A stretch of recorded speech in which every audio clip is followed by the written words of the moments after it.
close to me.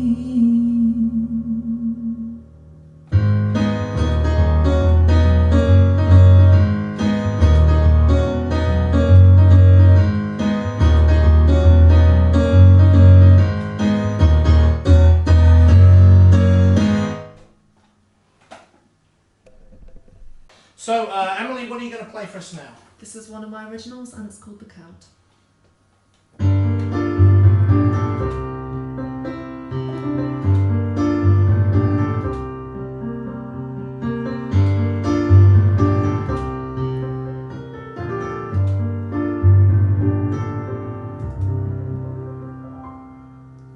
I've the widest moat and the longest cloak, all the better to keep you out the drawbridge down. I would never invite you in to steal my wares.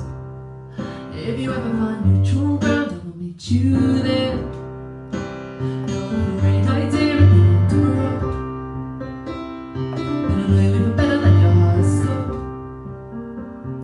But an unkind word from a stranger's lips, I'm retreating to the corner where I know I'll fit. But he wished he was somebody else most of the time, and I wish I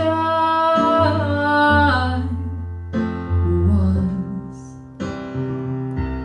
The burden of being himself was too much to try, and I wish I would.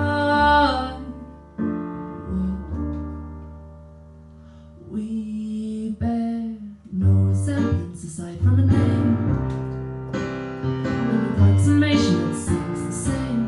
And now I'm losing faith in my own game. Also, I'll bare my teeth and start again. There's a winking gun and a sharpened blade, and a resting copy in a darker shade. But he's trapped in the cage of the body of a man. But if the cage can rust, then we must accept that we can. If the cage can rust, then we must accept that we can. But he wished he was somebody else most of the time, and I wish I was. The burden of being himself was too much to try, and I wish I would.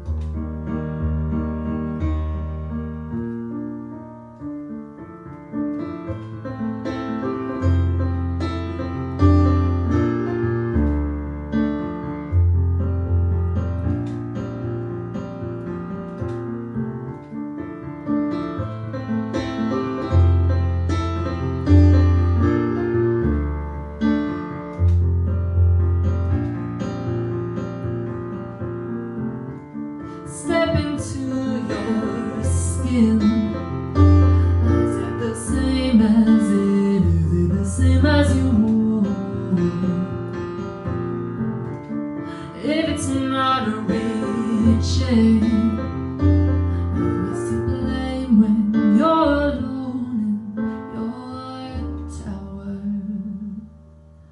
I've the widest foot and the longest cloak, all the better to keep me in, all the better to steal away.